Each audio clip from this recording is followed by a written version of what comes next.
Segundo Crônicas 7, 13 a 22.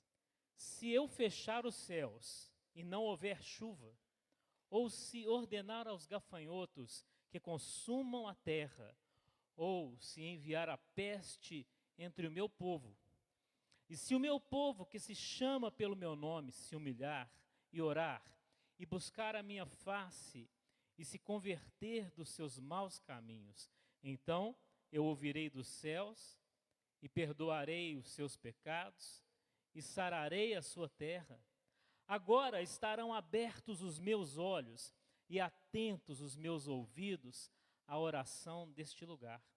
Porque agora escolhi e santifiquei esta casa, para que o meu nome esteja nela perpetuamente, e nela estarão fixos os meus olhos e o meu coração todos os dias.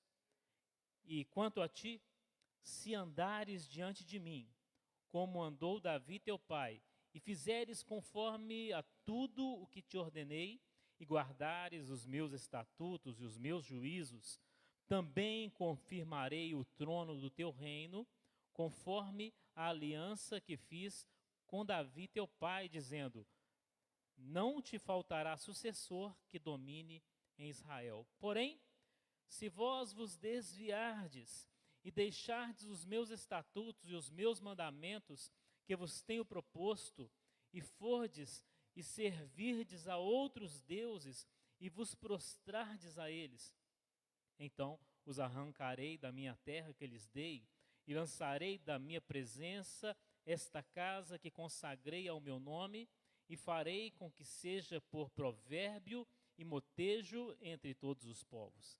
E desta casa, que é tão exaltada, qualquer que passar por ela se espantará e dirá: por que fez o Senhor assim com esta terra e com esta casa? E dirão: porque deixaram ao Senhor Deus de seus pais, que os tirou da terra do Egito, e se deram a outros deuses, e se prostraram a eles, e os serviram, por isso ele trouxe sobre eles todo este mal. Glória a Deus. Qual é o contexto aí em que se encontra essa passagem?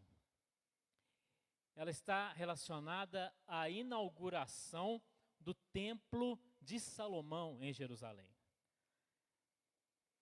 Naquele momento de inauguração, o rei Salomão fez uma oração ao Senhor, clamando para que Deus aceitasse o templo, para que Deus operasse naquele templo.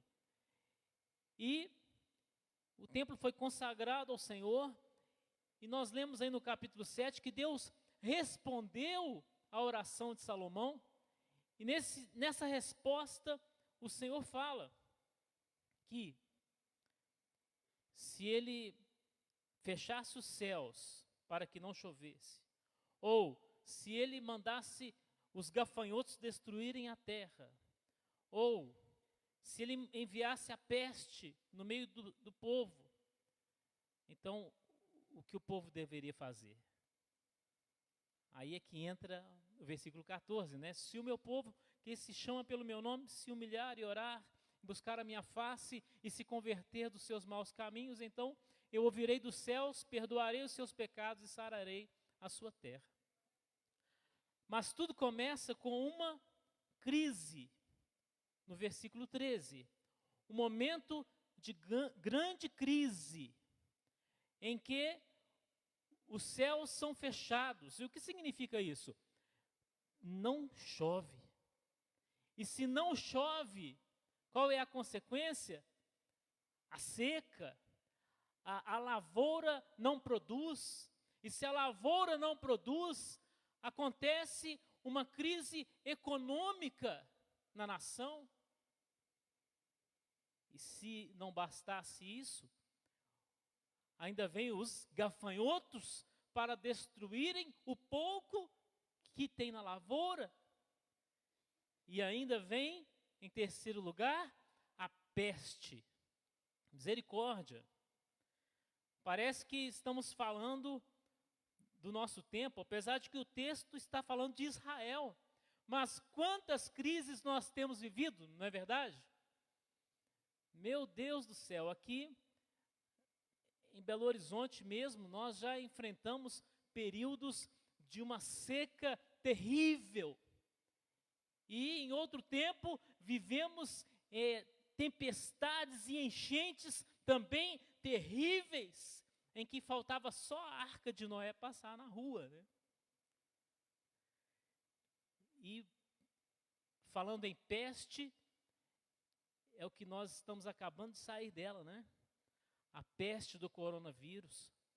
Então, está muito fácil nós nos identificarmos com essas situações em que o povo de Israel se viu afligido por crises terríveis. E nós vivemos isso também muitas vezes. Agora, por que que essas crises acontecem? Em primeiro lugar, aí não fala nada sobre Satanás. Amém? Não é Satanás que está fazendo essas coisas. Olha o que está escrito. Deus falou, se eu fechar os céus, é Deus que está fazendo.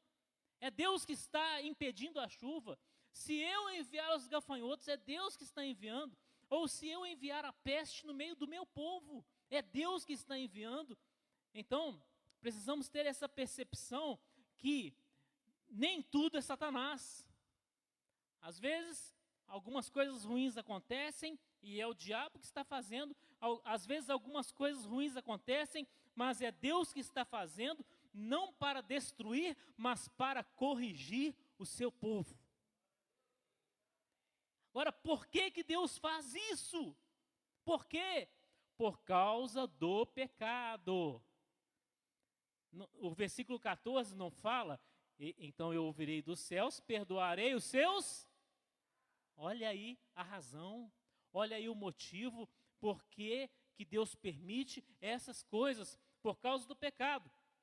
E quando Deus manda esse juízo sobre a terra, ou manda esse juízo sobre o seu próprio povo, é para interromper uma sequência de pecados. Então isso pode acontecer na nossa vida particular, Deus permitir algo acontecer conosco para interromper uma sequência de pecados. Porque Deus poderia simplesmente deixar a vida correr normal. Não poderia? Estamos pecando e continuamos em frente. Estamos pecando e continuamos pecando. Mas então Deus interrompe a sequência quando Ele manda um juízo sobre nós. E agora? O que fazer nessa situação? O que fazer se a terra não produz? O que fazer se não chove? O que fazer? Vamos trabalhar mais, vamos trabalhar mais. Vai adiantar? Vamos estudar mais, precisamos estudar muito. Vai adiantar? Não.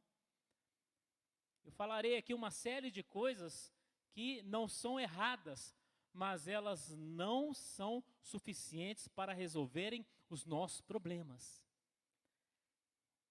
Então, como o texto diz aqui, os céus estão fechados, não chove. O que que você pode fazer a respeito disso? O que que o homem pode fazer a respeito disso? Vai trabalhar mais. De repente a dança da chuva, né? Não. O que nós podemos fazer? Aí vem o versículo 14. Mas Salomão estava inaugurando um templo magnífico, um templo glorioso, cheio de ouro para todo lado. Mas, no momento dessa crise terrível, motivada pelo pecado, não adianta ter templo cheio de ouro. Não adianta. O templo, por si mesmo, não resolve. Assim, esse templo aqui, que é muito mais simples do que o de Salomão, não é a solução. Frequentar o templo é muito bom, mas não é a solução. Então Deus, no versículo 14, não vai falar do templo, Deus vai falar do povo. Ou seja, não basta ter o templo, o povo precisa ter uma atitude. Mas que povo é esse? O versículo 14 diz: se o meu povo, é o povo de Deus, amém? O meu povo, que se chama pelo meu nome. Olha, o se é muito importante aí, e ele vai aparecer algumas vezes, tanto no versículo 13, quanto no versículo 14, e daí em diante tem vários sis. Então este aí, o meu povo que se chama pelo meu nome. Isso não significa que o povo está chamando Deus. Deus, Senhor, Senhor. Não é isso. Não é o povo que chama o nome de Deus, não. É o povo que se chama pelo nome do Senhor. Ele carrega sobre si o nome do Senhor. O que é isso aí, literalmente falando? O povo se chama Israel, e esse El significa Deus. Então, esse povo que se chama pelo nome de Deus, esse povo que tem em si o nome de Deus. É isso que significa. Mas não é suficiente ter o nome de Deus. Não é suficiente o povo se chamar Israel. Não é suficiente nós nos chamarmos cristãos. Que nome bendito, que nome maravilhoso, mas ter um bom nome não é suficiente. Você tem que fazer alguma coisa. Ah, mas nós somos o povo de Deus. O próprio Deus falou, o meu povo. Sim, mas ser o povo de Deus não é suficiente. Você precisa fazer algumas coisas que Deus espera que você faça. Então, ter um bom nome é ótimo, mas não basta. Não é suficiente você carregar o nome de Batista, ou Assembleiano, Quadrangular, Metodista, Universal, Internacional, Mundial, Municipal. Não adianta. O nome pode ser bom, mas eu quero saber, e Deus quer saber, o que nós estamos fazendo. Não basta ser um cristão nominal. E o que nós podemos fazer? Veja só. Será que Deus está querendo é o seguinte, o meu povo deve fazer mais rituais. O meu povo deve fazer mais sacrifícios. O meu povo deve trazer mais dízimos. Deve trazer mais ofertas. Agora vamos passar o dízimo para 20%. Não vamos passar para 30%. Tem que trazer mais dinheiro. O meu povo tem que fazer mais congressos, mais seminários, mais vigílias. Não. Como eu disse antes, nada disso é errado, mas nada disso é suficiente para resolver a crise que nós estamos falando dela. Então veja que você pode até frequentar as vigílias, mas Deus está querendo outras coisas que Ele está falando aqui. Você pode contribuir, você pode ser um dizimista, pode. Você pode trazer ofertas, pode. Você pode entregar o seu salário todo na igreja, pode. Mas isso não vai adiantar nada se não tiver o que o versículo 14 está falando. E o que o versículo 14 diz? Se o meu povo que se chama pelo meu nome, se humilhar e orar e buscar a minha face e se converter dos seus maus caminhos. Então está vendo? Eu queria que você percebesse esse paralelo entre uma série de coisas que nós fazemos e as coisas que Deus espera que nós façamos. E uma coisa não elimina a outra. Então você vai dizer assim, eu vou humilhar, orar, buscar a face do Senhor e converter dos meus maus caminhos. Então não preciso mais dar dízimo, nem oferta, nem frequentar a vigília, não preciso nem ir na igreja mais. Não é isso que eu estou falando. Eu estou dizendo é que as coisas que nós fazemos não podem substituir aquelas que Deus quer que nós façamos. Então, o que é isso, afinal de contas, né?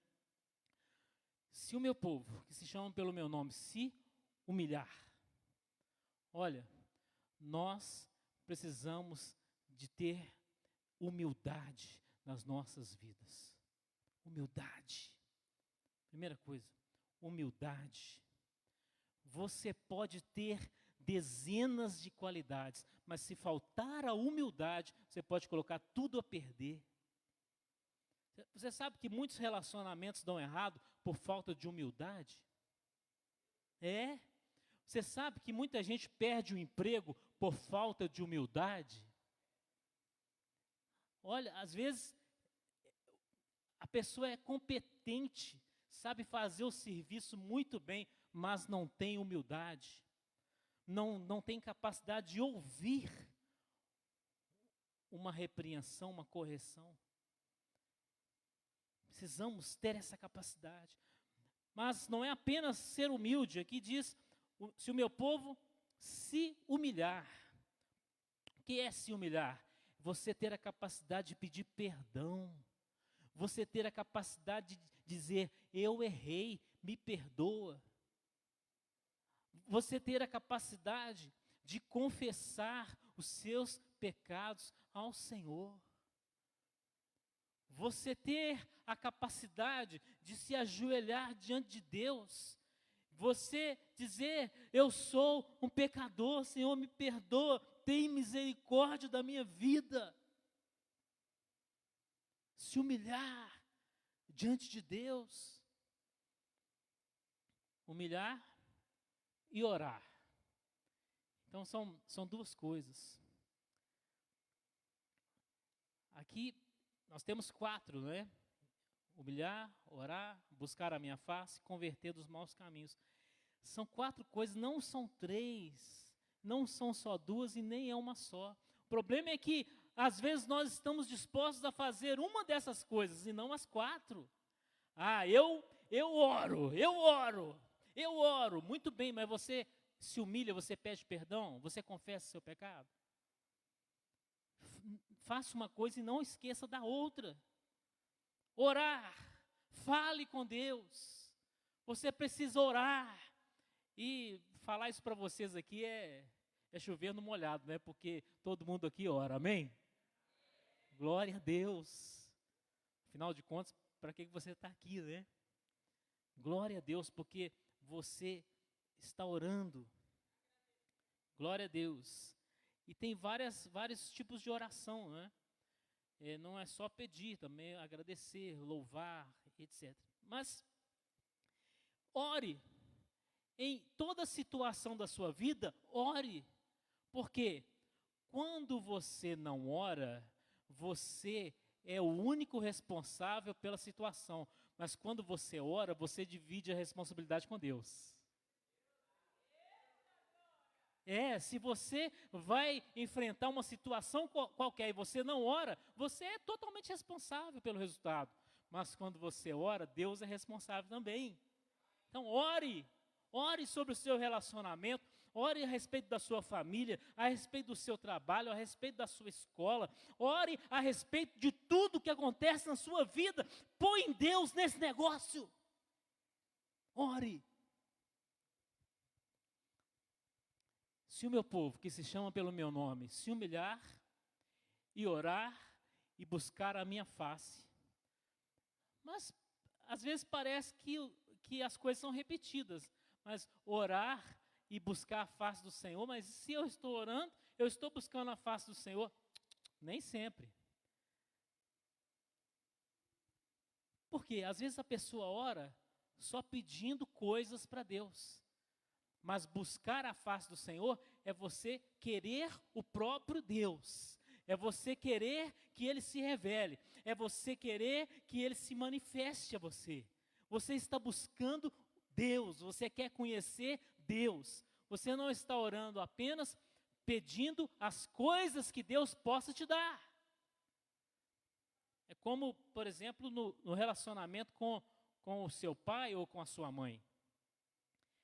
Já pensou? Você está numa situação, ô pai, vem me buscar, né? Mãe, manda dinheiro. Pai, passa um Pix aí para mim. É assim? Mãe, chama um Uber para mim. É assim? É, né? Desse jeito. Agora, buscar face seria mais ou menos assim. Mãe, eu estou precisando te ver. Onde que eu posso te encontrar? É diferente. É diferente.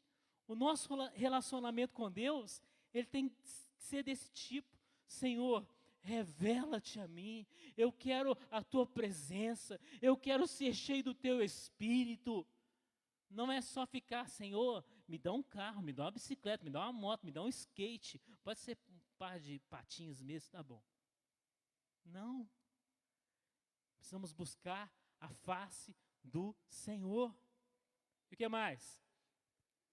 Se converter dos seus maus caminhos. Então é um conjunto de coisas. Deus, Ele não quer que você fique apenas orando e sem se converter. Ora, ora, ora, ora, mas a vida não muda. Então o que é conversão? Conversão não é mudança de religião, é mudança de vida. É mudança de comportamento. Eu gosto de comparar com o que acontece com a lagarta quando ela se transforma em borboleta. Acho que é uma boa ilustração para a conversão. Olha, a borboleta, ela não é um outro bicho, não, é a própria lagarta que se transformou. Mas agora ela tem uma nova natureza, ela tem novos interesses, ela não vive rastejando mais, agora ela voa. Agora, ela não frequenta os mesmos ambientes que ela frequentava antes, porque agora ela é uma nova criatura. Então, assim, é aquele que foi transformado. Então, você precisa ter esse desejo, essa disposição, dizer, Senhor, me transforma, Senhor, muda a minha vida. Isso é conversão. Muito bem. Então precisamos das 4 coisas e não apenas de 1, 2 ou 3. E veja que nada foi dito no versículo 14 sobre governo de homens. Amém? Não falou nada sobre governo, não é? Podia estar escrito aí, se o meu povo, que se chama pelo meu nome, votar direito, né, vai dar tudo certo. É assim? Não. É lógico que você deve votar da melhor forma possível, votar com consciência, procurando defender os valores cristãos, apesar dos defeitos dos candidatos. Se você for ver aí o versículo 13, não fala de coisa boa. O versículo 22 também não fala de coisa boa, não. Então vamos ficar com o versículo 14. O versículo 14 não fala de governo. Mas veja que no resultado de tudo isso aqui, se o povo se converter e orar e humilhar e buscar a face do Senhor, isso vai afetar inclusive o governo. Só que a mudança não começa pelo governo, a mudança começa no coração do povo de Deus. Veja que essas coisas que eu estou falando, muitas delas são secundárias, e eu não estou dizendo que elas são desprezíveis. As questões de governo, elas são importantes, mas elas não são as principais no contexto bíblico. De que adianta você ter o melhor presidente da República se você não se converter dos seus maus caminhos? Não vai adiantar nada. Veja que o versículo 14 não disse nada sobre política, economia, educação, saúde, agricultura. O versículo 14 não falou sobre isso. Essas coisas, elas são importantes, sim, mas o versículo 14 está falando do principal, que é a sua vida espiritual. Esse é o foco principal. É por aí que começa a mudança. Começa a mudança da sua vida. E na medida em que essa mudança alcança uma grande quantidade de pessoas, isso afeta os rumos da nação. Não é à toa que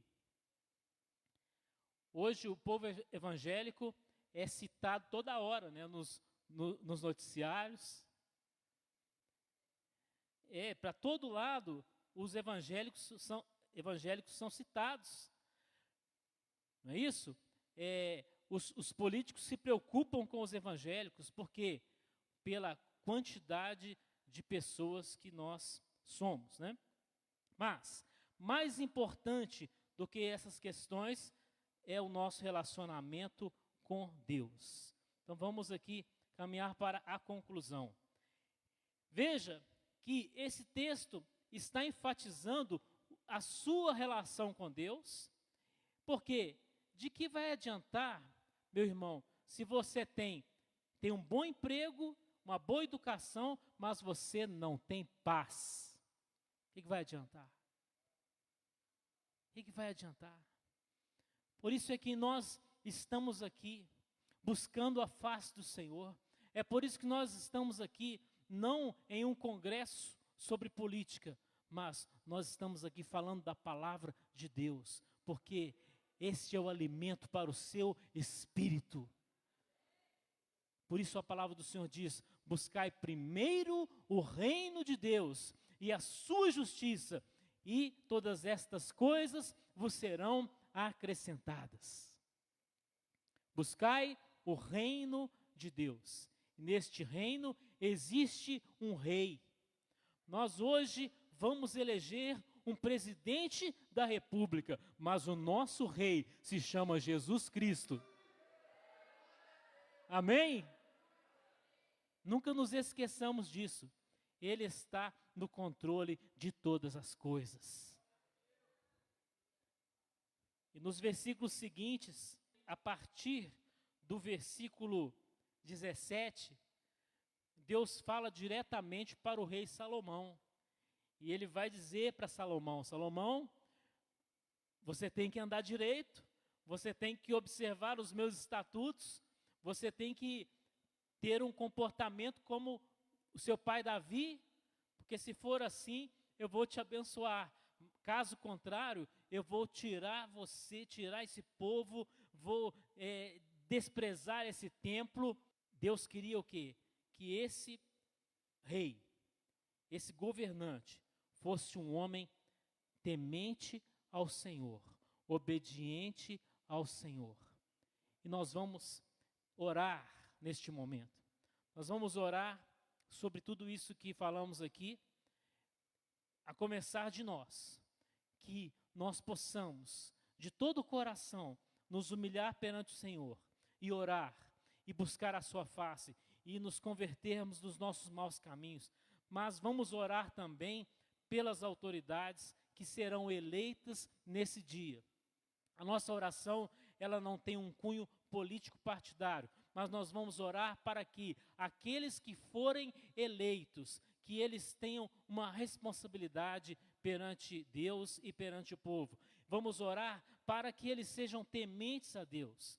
Hoje nós elegeremos o presidente, governadores, deputados e senadores. Nós vamos orar para que essas pessoas, elas tenham um toque de Deus, para que Deus as abençoe e para que elas se convertam. Amém?